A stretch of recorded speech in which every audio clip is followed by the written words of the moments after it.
good morning, everyone, to the 12:30 session of the Undergraduate Scholars Forum. I'm having a little feedback, so I'm just going to go ahead and take a quick moment to fix that. There we go. Now I'm going to resume screen share and resume my welcome. So again, welcome everyone to the 12:30 session of the Undergraduate Scholars Forum. This is the biology poster session. You're going to see a selection of posters from talented individuals who are going to they're going to walk you through the research that they've been conducting either the past semester or the past year.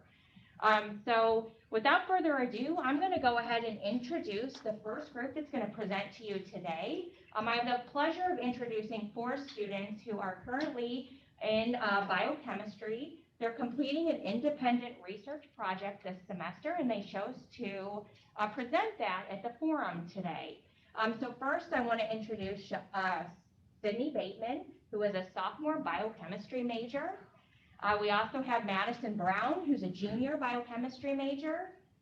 We also have Susan Buchanan. She's a junior biochemistry major. And then the 4th member of this group is Shelby Harrison, who is a One Health major.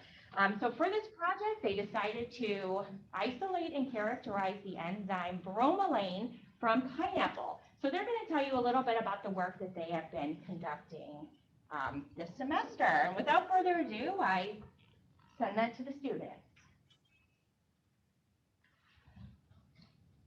Hello, everybody. Thank you so much for joining us on Zoom today.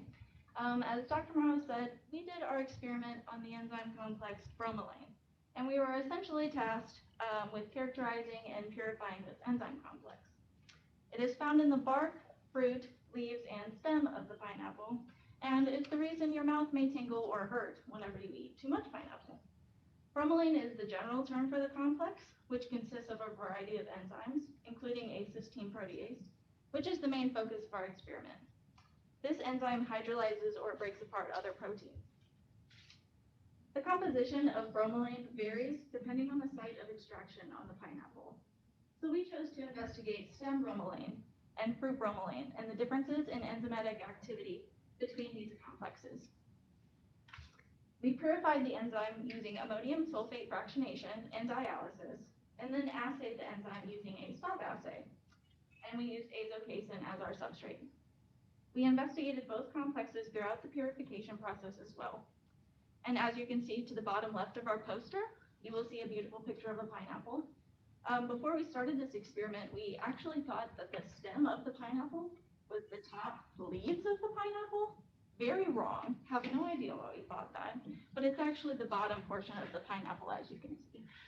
So we took a portion of that bottom portion of the pineapple and then the fleshy fruit of the pineapple and investigated those.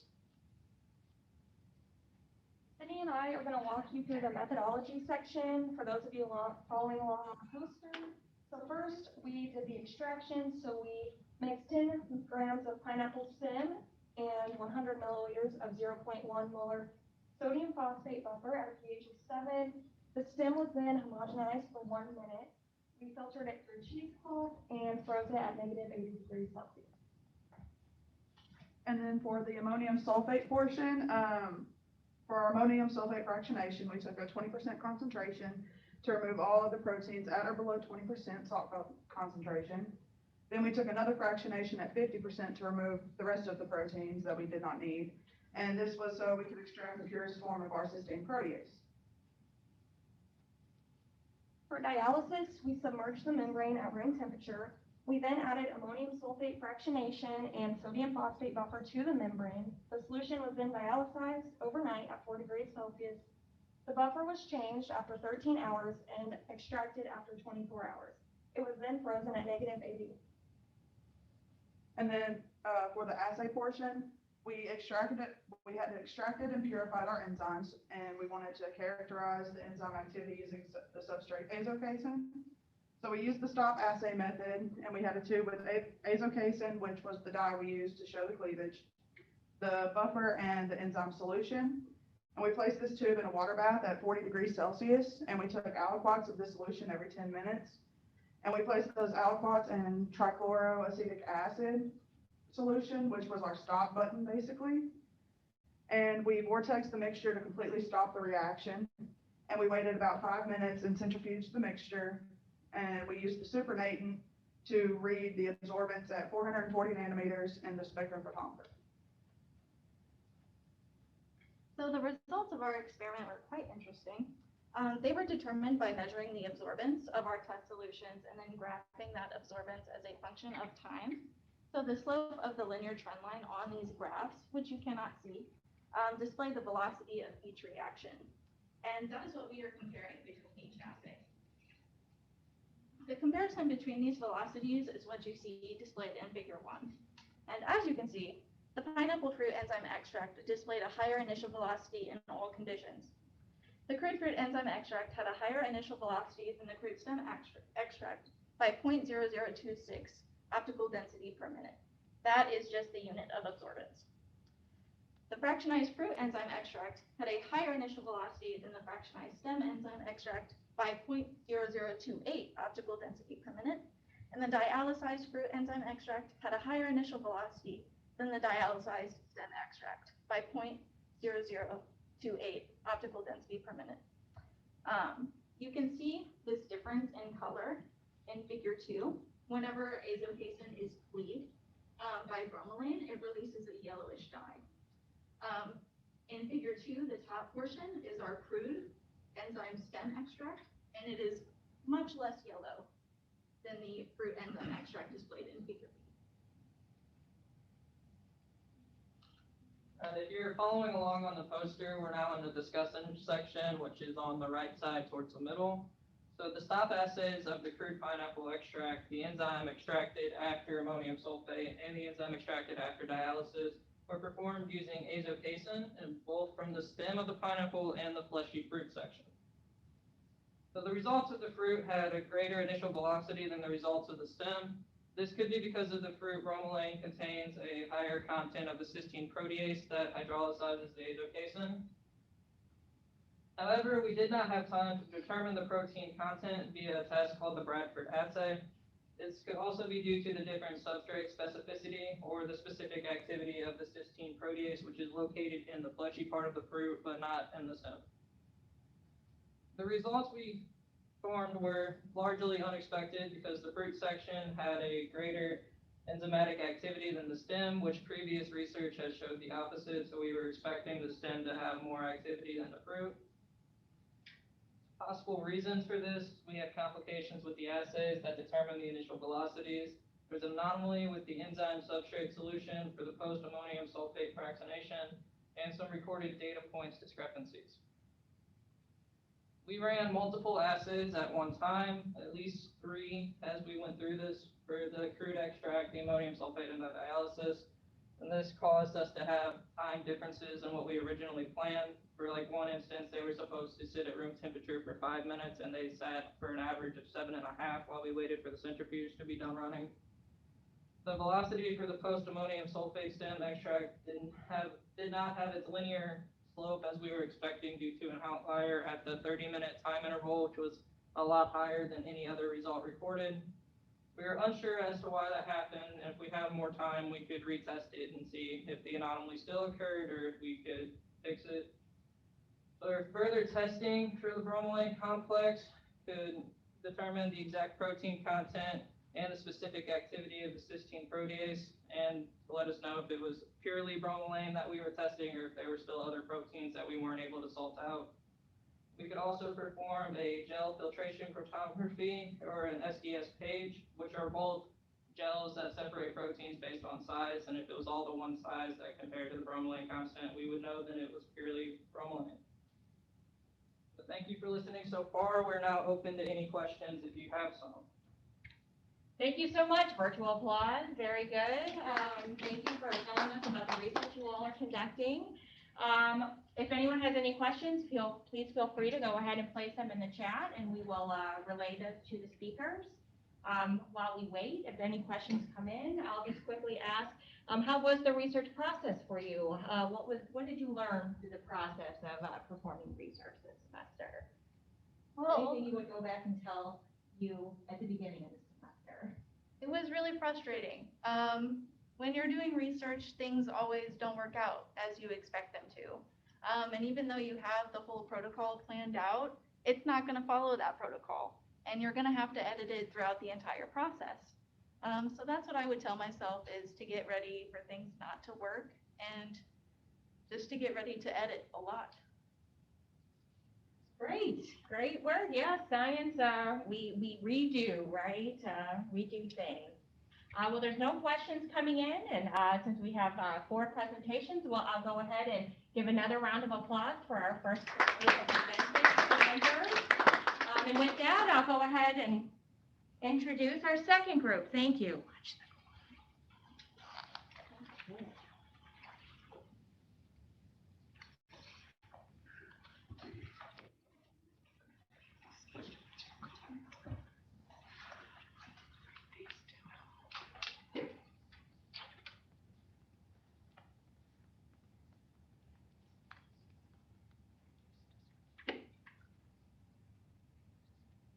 Okay, well, I've got this shared screen. So again, I'm going to go ahead and introduce our second group of presenters today, another group of talented individuals, Shraddha Amatya, who is a senior biochemistry major, also minoring in pre-engineering and math, as well as Tyson Peng, a senior biochemistry major as well. Both of them came up with this great idea of a experiment in which they were interested in identifying how much L-Theanine is present in different types of teas. And additionally, they were interested in the teas that are grown in different types of environments, so in an organic soil versus a non-organic soil. So I'm going to let them tell you a little bit about the project that they have been working on. I do also want to say that this was a great collaborative project between biology and chemistry departments as well. So without further ado, I will allow the students to take it from here. Thank you, Dr. Mario.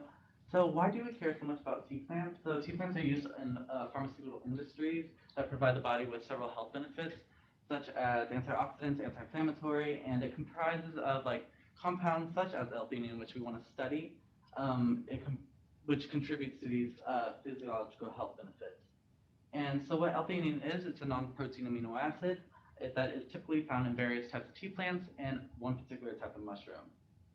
And what it does is that it helps reduce anxiety, calm, rejuvenate, and reduce mental physical stress, improve cognition, and also improves mood too, and so much more.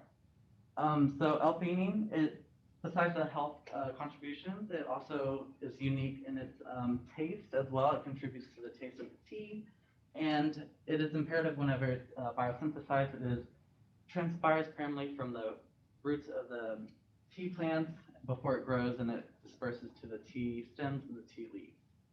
And then also, since it's important to note that the quantity of L-Theanine is influenced by different environmental factors, such as light exposure and natural resources such as concentration of ammonia, which degrades L-Theanine, which we don't want.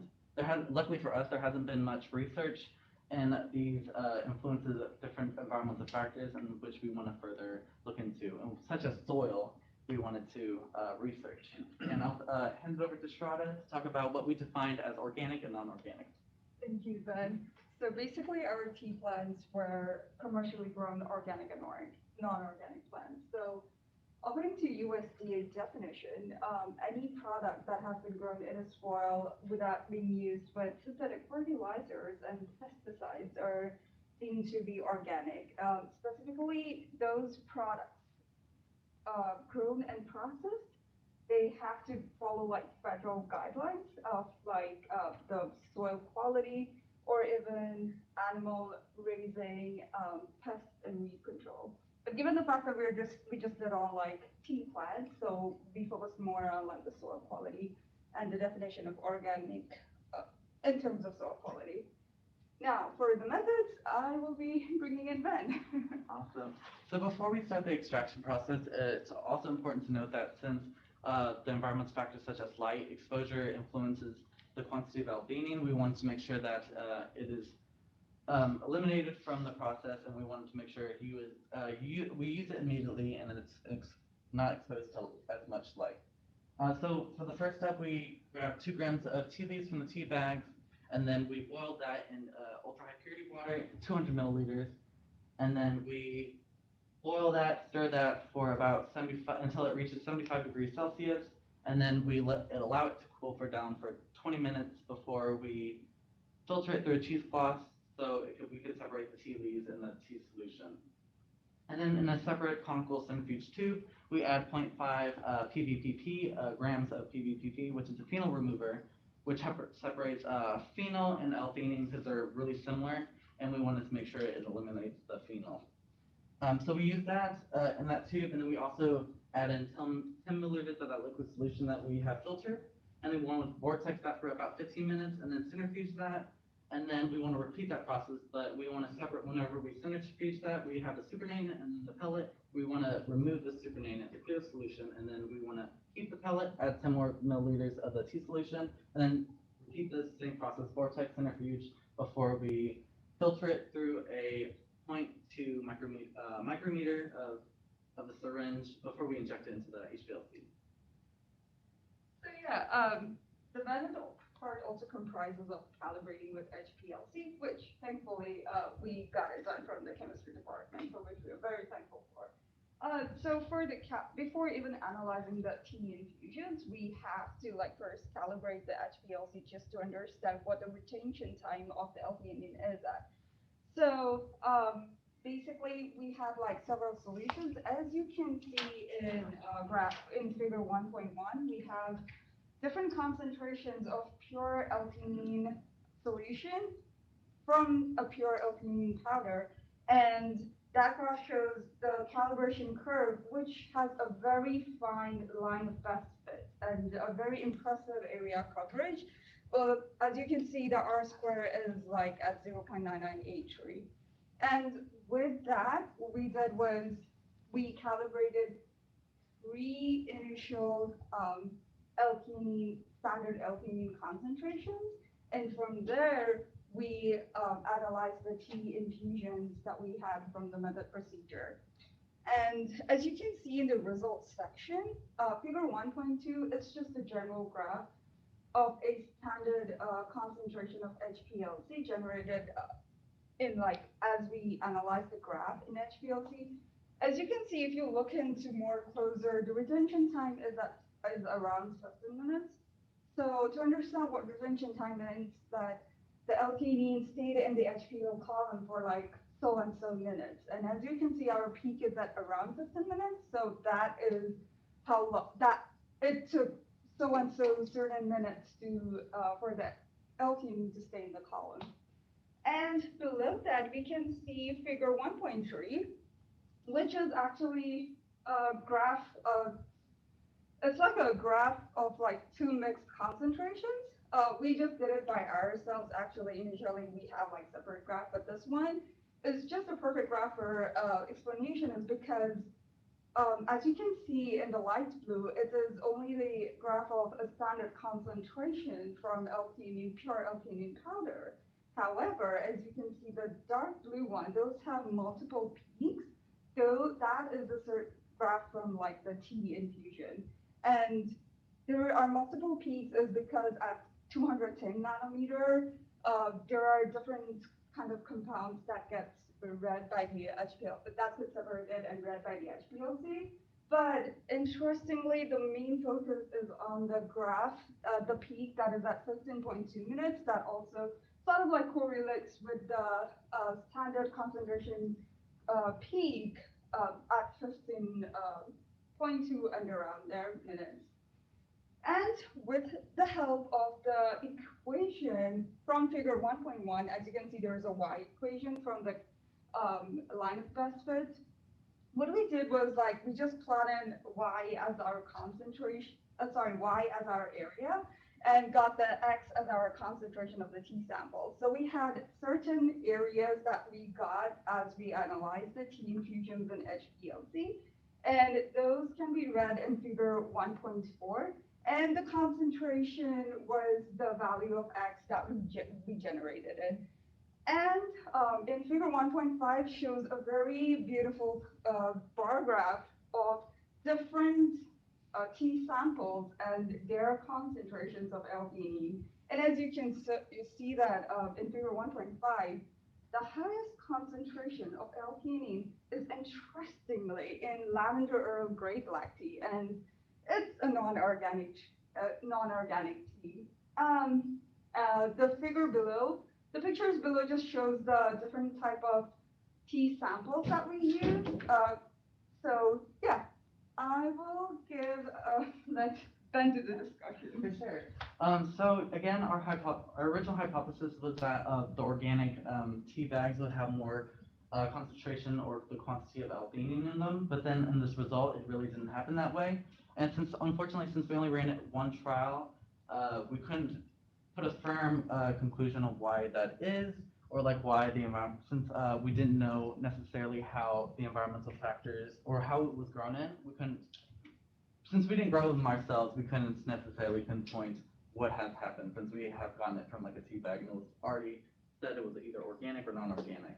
And we hope to like in further research to do 3 more trials to maybe get a good sense of why this is happening, or if these results are accurate or not, and whatnot. And again, it could be multiple different things, such as our environmental factors that we did, like we could have had too much light exposure, or we may have maybe contaminants or something else that could influence the quantity of L-theanine.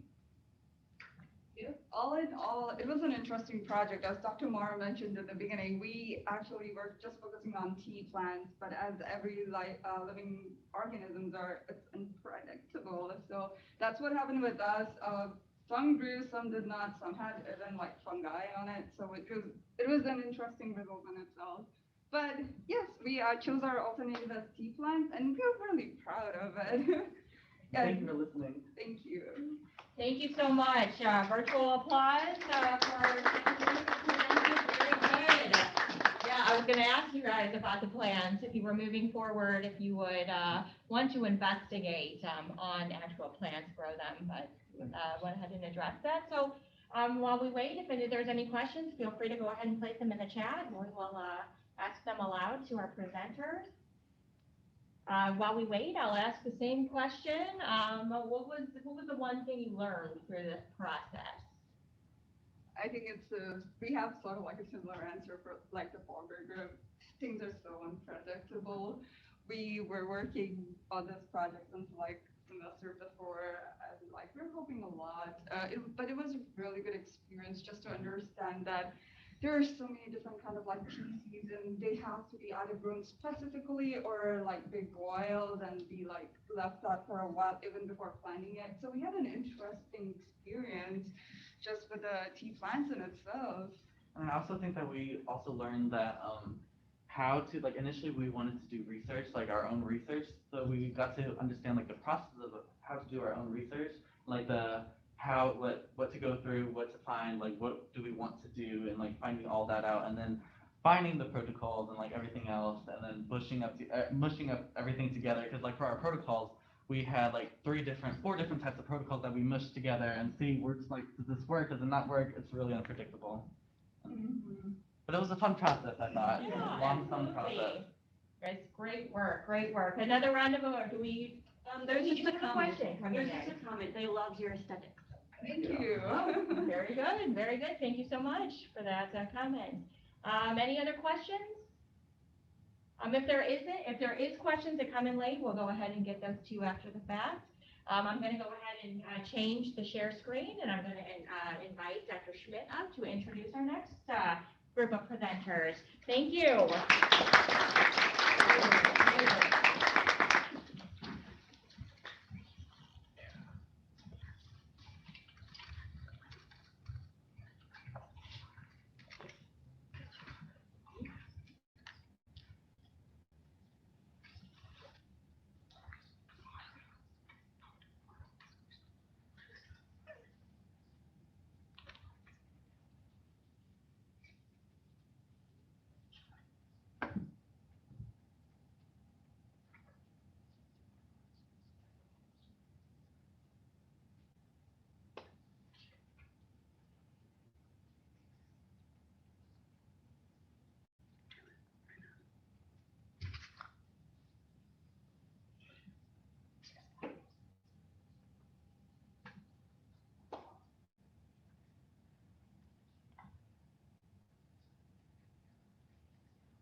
Okay, hello everyone.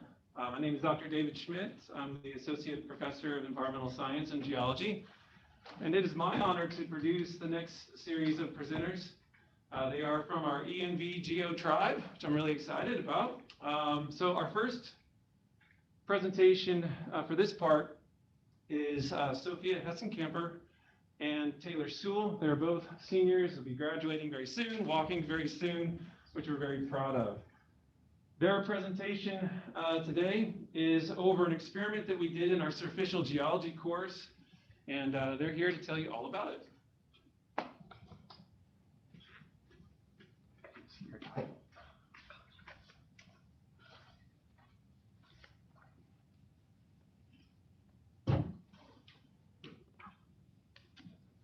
Alright, so we did our poster over simulated weathering experiments perceiving the imperceptible.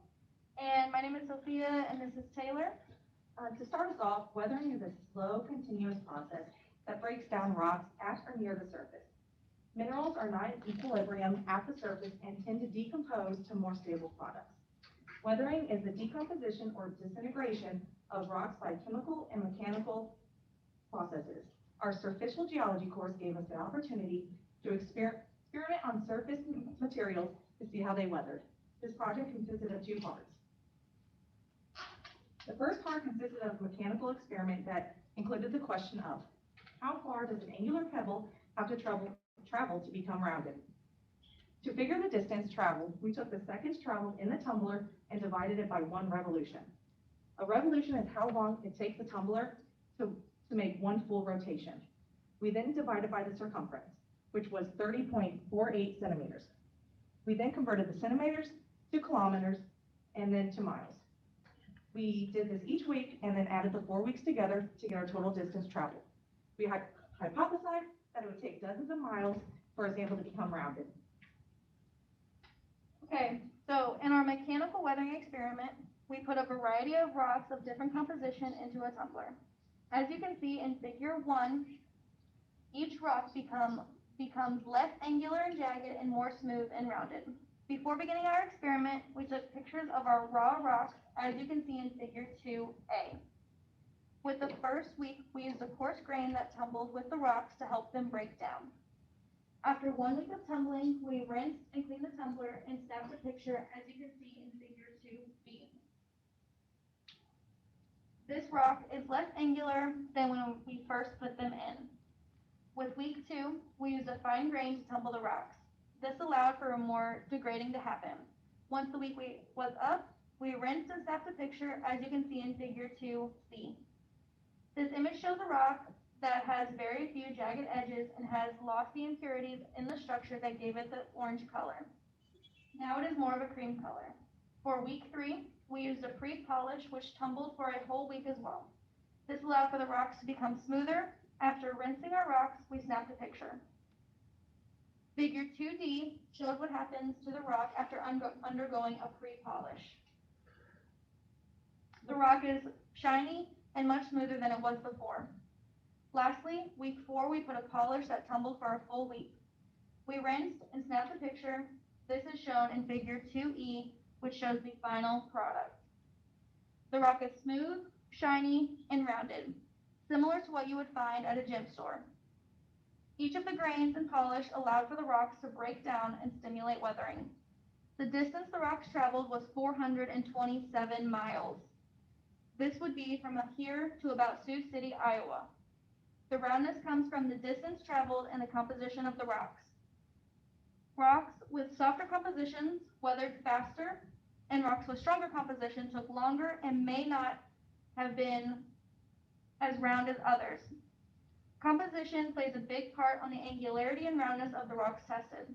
We also did a few fun samples in figure 4 that show various stages of the tumbling process and just how cool they can turn out under the right conditions. In figure 3 shows a graph. This shows the differences of the mass in each rock we tested. The average mass loss was 8.2 grams. Each rock was of a different composition, but they all had about the same mass loss. Although they were different composition, they were still strong rocks. We did put a fluorite sample in the tumbler that completely weathered away. In nature, mechanical weathering is shown in figure 8A, which is in the right-hand corner. This picture shows fracturing. The fracture became so wide due to frost wedging, which is where water will seep into the cracks and expand, which increases the surface area. Once it thaws, the rock will stay apart, and it will continue to do this until the rock completely breaks in half, such as the picture has shown. The other fractures in the rock will do the same thing, increasing the surface area, which will eventually break off as well. Keep in mind that there are many different ways that mechanical weathering can affect rock and landscapes. The second part of our project consisted of a chemical weathering experiment that included the question of 4 different rock samples, which one would show the most weathering over time, and how much would the mass of each rock type change. We hypothesized that the limestone would show the most weathering and exhibit the most change in mass. In our chemical weathering experiment, we took 4 different composition rocks: limestone, sandstone, marble, and granite, as you can see in figure 6. During this experiment, we took each rock sample and weighed their beginning mass and then put them into separate jars. Our setup can be seen in figure 5. We then put 100 milliliters of hydrochloric acid, or HCl, and allowed it to sit overnight. The following day, we strained and cleaned the rocks, weighed the mass of each, and put another 100 milliliters of HCl into the jars, and left them overnight. We did this for 4 nights and weighed each new day. The mass change can be seen in figure 7. In figure 7 shows a graph where the marble weathered the most. Our hypothesis was that the limestone would weather the most because the composition is very soft and almost sandy. But as you can see, the marble did end up weathering the most due to being a softer mineral and made of crystal calcites, which is easier to dissolve.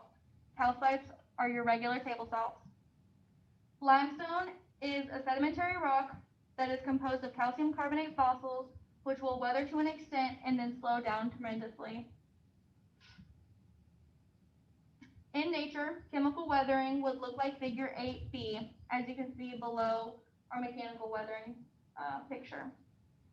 This shows solution pits. These are caused from acid rain, and any water source which weathers the rock into pits where the precipitation accumulates and continues to dissolve the rock, which can be made up of any materials such as granite, basalts, limestone, and quartz. These pits can be anywhere from millimeters to meters in diameter and can be formed under many different conditions. Same as mechanical weathering, there is a wide variety of chemical weathering that can occur and alter landscapes. In both controlled mechanical and chemical experiments, simulations of how natural processes break down and weaken rock were demonstrated. For a rock to become rounded and smooth, it will take dozens of miles for a sample to be mechanically abraded by rock surfaces and other debris within the flow. Rocks exposed at the surface will chemically weather at different rates depending on their composition. Marble shows the most decomposition, which is observed in building materials and tombstones within cemeteries. This project provided an opportunity to understand how both mechanical and chemical weathering works. In nature, these two work together in transforming the landscape over time. We would like to thank Westminster College for the opportunity to present our studies along with Dr. David Smith for all the tools, support, knowledge, and guidance. We'd also like to thank our classmates Colette, Elena, Tim, and Andrew for helping us conduct these experiments and their nonstop support. Any questions?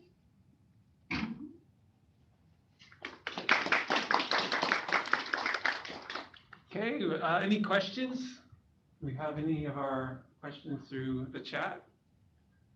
I have a quick question.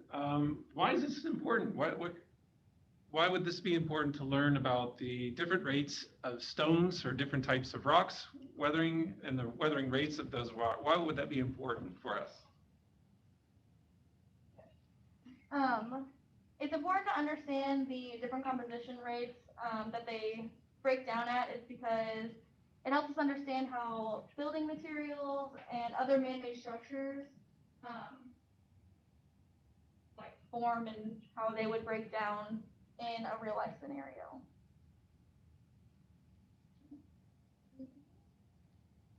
Any other questions? All right, thanks again.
Okay, for our next presentation, this has been a pretty interesting study. This is research that's been done on the Triceratops that was discovered this summer as part of our group that went out to South Dakota.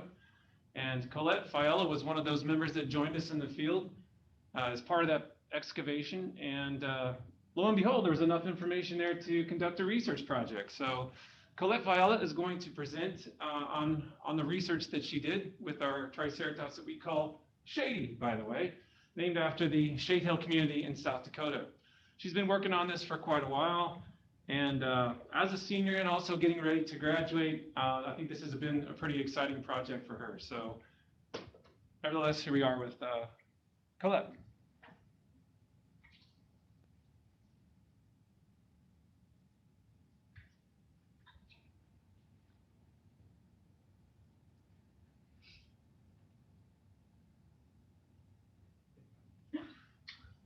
Thank you, David. As he said, my name is Colette Fiala. I'm a senior environmental science major and a geology minor. I got involved with this project in the spring of 2020 when my professor, Dr. David Schmidt, offered an opportunity to go on a volunteer-based trip to South Dakota. I have been a student for his for several semesters, and he knew my interest in fieldwork.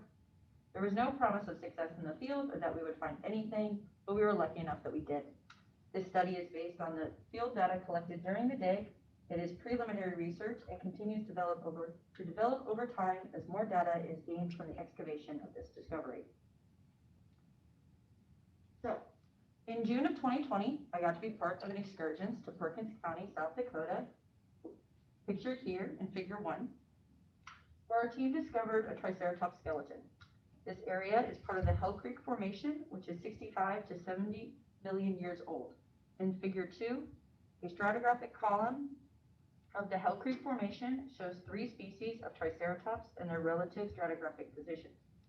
Our dig site was positioned in the Upper Cretaceous.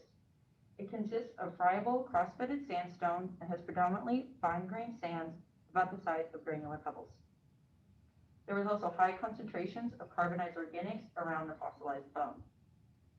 Based on the stratigraphic positioning and morphological characteristics of the skull, pictured here in Figure 3, and the other postcranial bones, we have hypothesized that this is a Triceratops prorsus. We've lovingly named our Triceratops Shady after the area it was discovered in. Using the positions and orientations of the bone, as well as sedimentological and paleontological data, this study attempts to understand the taxonomic history of T. prorsus. We hypothesized that the Triceratops skeleton came to rest on a floodplain, that the skeleton was exposed at the surface before fossilization, and due to the size of sediment grains, lack of preferred orientation, and the scale of the crossbedding, the high disarticulation of the skeleton was not caused by stream transportation. We believe that this data will help undergraduate students learn more about the processes of field paleontology and how they are used to increase their knowledge of prehistory, and this data will be used to assist in predicting and directioning future excavations of the site. So starting off, to collect accurate data, we set up a datum point, and the position and elevation of the fossilized bones were measured using an automatic level. A Brunton compass with the long axis relative to north was used to measure the orientation and depth of the bones. I constructed a hand-drawn quarry map of the site shown in figure 4 to show the position and orientation of the bones recovered from the site. Using the program Stereostat by Rockware, we constructed a Rose diagram, here in figure 5, to show the bone orientation and use a statistical analysis to be able to compare the diagram to another study of bone orientation. So in figure 4, you can see that there is a wide range of orientations of the fossilized bone, and the positioning of each element shows a highly disarticulated skeleton. The skull, in the eastern part of the quarry, has been separated from the left squamosal, or part of the frill. The thoracic ribs extend across the quarry east to west, and the vertebrae are concentrated in the western half. Our comparative analysis of the Rose diagrams are numbers are in table 1. We see that figure 6C from the Bell-Campion study is similar to ours, with the number of skeletal elements, theirs being 24 and ours being 25. And this demonstrates preferred orientation of the bones from their quarry, so we chose this diagram to do our comparative study. When looking at the mean deviation from the median, theirs being 38 and ours being 128.5, many of the orientation values were farther from the mean than closer, meaning our data is more spread out, with our elements having a larger range of varying orientation, as well with our confidence interval, theirs being 90, ours being 58.05. We can see that there are less numbers that fall within a certain range of the mean, suggesting there is a greater variation of the orientations, leading to the conclusion of no preferred orientation. This means that the force and velocity of the stream system that moved the bones in figure 6C to these orientations was stronger than the force that moved our skeletal elements. Figure 6D has a closer confidence interval to ours, meaning that there are more numbers that fall outside of the range around the mean, and thus less preferred orientation than that of C, but overall has more of a preferred orientation compared to ours due to having more than twice the skeletal elements of our study. Figure 6A has the most preferred orientation of any of the quarries from the Bell-Campion study. This comparison then supports our hypothesis that the skeleton was disarticulated by means other than stream transportation. We see no preferred orientation, which would be caused by a force with high enough velocity to orientate the heavier skeletal elements, so we can infer that the bones were in the floodplain of the stream rather than in the main channel. So from figure 4 and figure 5, we can see the disarticulated skeletal elements and their orientation, which indicates Taffenomic processes were responsible for dismembering the Triceratops pre-fossilization. The skeletal elements sustain varying degrees of bone weathering. In figures 7A through E, the vertebrae shows stages 4 and 5 of bone weathering and the Behrensmeyer stages, which are in table 2. The Behrensmeyer stages are based on a study by Dr. K. Behrensmeyer over weathering rates and processes by using vertebrate bones and observing them in the environments in the Ambalosi Basin in Kenya. She established a description, categorization, and criteria for each stage of bone weathering. Our bones show stage 4, where the bone surface is coarsely fibrous and rough in texture, splintering occurs and breakage is prevalent, and weathering penetrates the inner cavities of the bone, pictured in 7D. In stage 5, where the bone is falling apart and is fragile upon moving and having large splinters. You can see that in figures B, C, and E. This is deduced by looking at the most advanced stages on larger patches of the bone. However, rapid deposition after disarticulation most likely occurred because the remains are still fairly well preserved, especially the larger bones, but some of the smaller bones or more into the stage 5 category. This is due to the long-term exposure of the bone at the surface, causing desiccation cracks and splintering of the bones pre-fossilization. Furthermore, we also see no evidence of abrasion or rounding of the bone, which would be present if the skeletal elements were transported by a stream and were incorporated into the moving sediments of the stream load. Taffenomic and sedimentological clues support our hypothesis of scavenging before fossilization and the bone's location in a floodplain. A groove pictured here in figure 8A shows a possible bite mark on the left side of the frill, which suggests scavenging of the carcass. The skeletal elements were found between friable sandstone and dark organic rich mud rock, pictured in figure 8B. The boundary between the two is interpreted as an overbank deposit from a flood event. We believe the stream system had low flow velocities due to the small-scale crossbeds with high concentrations of organics and medium sands to granular pebbles around the bone, pictured here in figure 8C. It could be fresh water to a Plasto Menace shell, pictured in figure 8D, found next to the skull, and was also pictured here in figure 4. The data collected from this excavation reveals that the skeleton was disarticulated before fossilization and was preserved in a floodplain.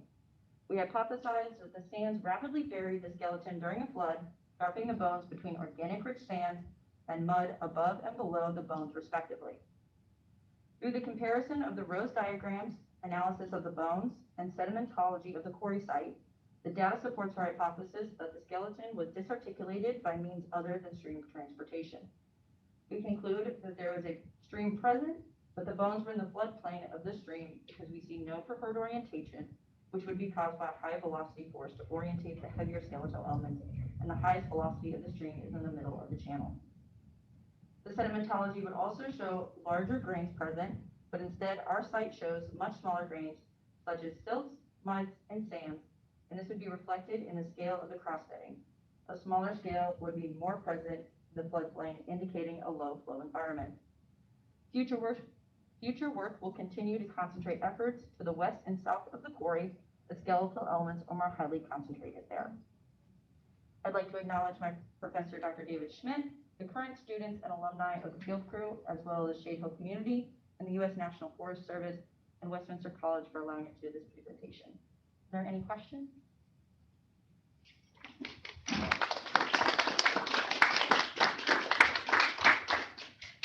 Questions?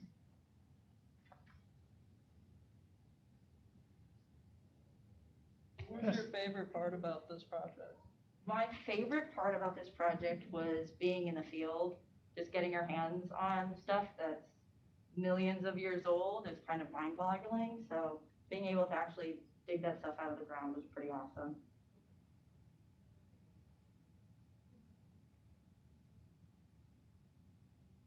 Any other questions? Can you, you mentioned Plasto Menace. Can you tell them what that is? Yeah, so Plasti Menace is an ancient freshwater sea turtle, and we actually found 2 of these shells. One was much farther, so we couldn't really incorporate it into the map without it taking up the entire poster. But the one next to the skull in the same stratigraphic column suggests that it was dead and buried around the same time that the Triceratops was. So that gives us a good indication of environment that the Triceratops died in. And what was your experience like being able to work, starting it in the field and then finishing it up back here on campus? You pretty much had the full experience. What was that like? Yeah, it was really nice to see it come full circle because, like I said at the beginning, we had no idea what we were getting ourselves into when we drove out there into the middle of nowhere. And to be able to bring this back and actually work on something that I'm passionate about, and I got to be there through the whole process, is very gratifying. It's a really cool project that we know is going to take much longer, considering we've only gotten through the preliminary research, but for myself to be able to do from start to finish so far has been very gratifying, and it's been very fun to see where this project has been going. All right. Any other questions? Okay, again, thank you very much.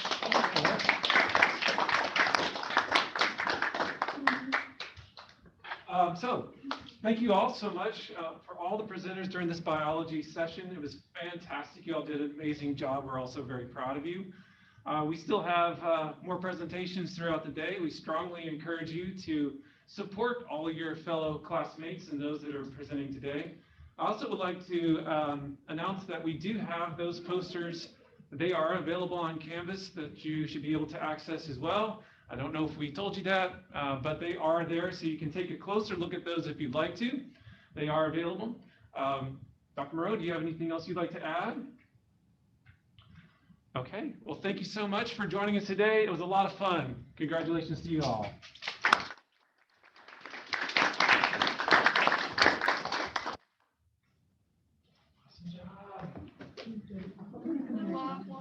Yes, you need. Thank you.